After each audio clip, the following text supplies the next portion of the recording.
Shalom dan selamat sahabat saya ucapkan kepada seluruh teman-teman dimanapun berada. Kembali lagi bersama dengan saya Ariel Kurnaidi, dan pada saat ini kita akan kembali untuk mempelajari pelajaran sekolah sahabat kita di kelas Cornerstone. Dan pada hari sahabat ini kita sudah tiba di pelajaran yang ke-9 dengan judul Kapankah Saya Menjadi Raja? Dan ayat intinya diambil dari dalam kitab 2 Samuel pasal 5 ayat yang ketiga. Demikian firman Tuhan. Maka datanglah semua tua-tua Israel menghadap raja di Hebron. Lalu Raja Daud mengadakan perjanjian dengan mereka di Hebron di hadapan Tuhan. Kemudian mereka mengurapi Daud menjadi raja atas Israel. Teman-teman, judul sekolah sahabat kita, Kapan Saya Menjadi Raja? Nah, pelajaran sekolah sahabat kita pada hari ini masih melanjutkan kisah tentang Daud. Di sini pada beberapa sahabat yang lalu diceritakan bahwa Daud telah diurapi menjadi raja, menggantikan Saul raja bagi orang Israel. Nah, tetapi ceritanya tidak sampai di sana. Ternyata walaupun Daud sudah diurapi, tetapi dia belum resmi dilantik menjadi raja. Nah, oleh karena itu pelajaran sekolah sahabat kita hari ini menceritakan bagaimana Daud menjadi raja. Di sini diawali dengan suatu paragraf yang berkata, kemudian bertanyalah Daud kepada Tuhan, katanya, apakah aku harus pergi ke salah satu kota di Yehuda? Kemudian firman Tuhan kepada Daud, pergilah. Nah, kemudian Daud berkata lagi kepada Tuhan, kemana aku pergi? Firman Tuhan, ke Hebron. Nah, kemudian pergilah Daud bersama dengan kedua istrinya, yaitu Ahinoam, perempuan Yisrael, dan Abigail, bekas istri Nabal, orang Karmel itu. Juga Daud selain membawa dua orang istrinya, dia membawa semua orang-orangnya yang mengiringnya, masing-masing dengan rumah tangganya. Dan menetaplah mereka di kota-kota Hebron. Kemudian datanglah orang-orang Yehuda. Nah, di sini Isyobet bin Saul berumur 40 tahun pada waktu ia menjadi raja atas Israel, dan ia memerintah 2 tahun lamanya. Hanyalah kaum Yehuda yang mengikuti Daud. Nah, seperti beberapa pelajaran sekolah sahabat kita yang lalu, diceritakan bahwa antara keluarga Daud, terutama khususnya Daud dengan Saul, itu terjadi peperangan. Nah, oleh karena itu, peperangan antara Saul dan keluarga Daud ini masih berlarut-larut. Hingga Daud ini kian lama kian kuat, sedangkan keluarga Saul itu kian lama kian melemah.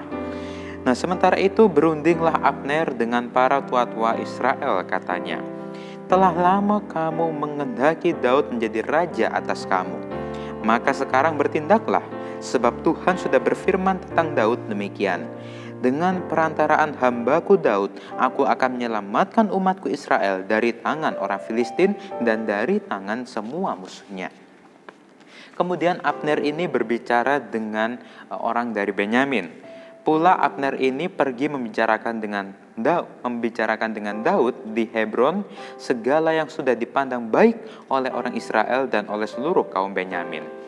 Nah, pada saat itu, ketika Abner ini datang kepada Daud di Hebron bersama-sama dengan 20 orang, maka di sini dikatakan Daud mengadakan perjamuan bagi Abner dan orang-orang yang menyertainya. Kemudian berkatalah Abner kepada Daud, baiklah, aku bersiap untuk pergi untuk mengumpulkan seluruh orang Israel kepada tuanku raja, supaya mereka mengadakan perjanjian dengan tuanku, dan tuanku menjadi raja atas segala yang dikehendaki hatimu. Kemudian Daud ini membiarkan Abner pergi, dan berjalanlah ia dengan selamat. Kemudian datanglah segala suku Israel ini kepada Daud di Hebron dan berkata, ketahuilah, kami ini daerah dagingmu. Telah lama ketika Saul memerintah atas kami, engkaulah yang memimpin segala gerakan orang Israel. Dan Tuhan telah berfirman padamu, engkaulah yang harus menggembalakan umatku Israel, dan engkaulah yang menjadi raja atas Israel. Kemudian datanglah semua tua-tua Israel menghadap raja di Hebron. Lalu Raja Daud mengadakan perjanjian dengan mereka di Hebron di hadapan Tuhan. Kemudian mereka mengurapi Daud menjadi raja atas Israel. Jadi demikianlah cerita bagaimana Daud resmi dilantik menjadi raja. Nah, apa sih artinya raja di Perjanjian Lama khususnya di zaman Daud ini?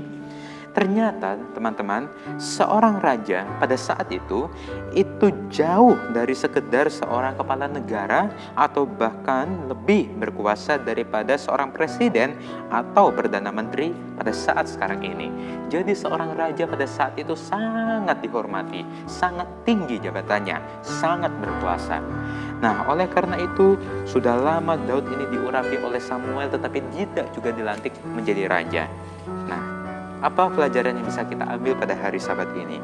Di sini satu kutipan mengatakan, Daud bergantung kepada Tuhan meskipun jalannya panjang dan sulit. Daud dia mengalami perjalanan yang panjang dan sulit pada saat dia akan menjadi raja. Dia harus mengalami satu masalah dengan keluarga Saul. Dia harus lama menunggu untuk dapat dilantik menjadi raja. Tetapi Daud berjalan bersama dengan Tuhan. Maka dia pada akhirnya sesuai dengan rencana Tuhan, dia akhirnya dilantik menjadi raja. Sesuai dengan rencana Tuhan.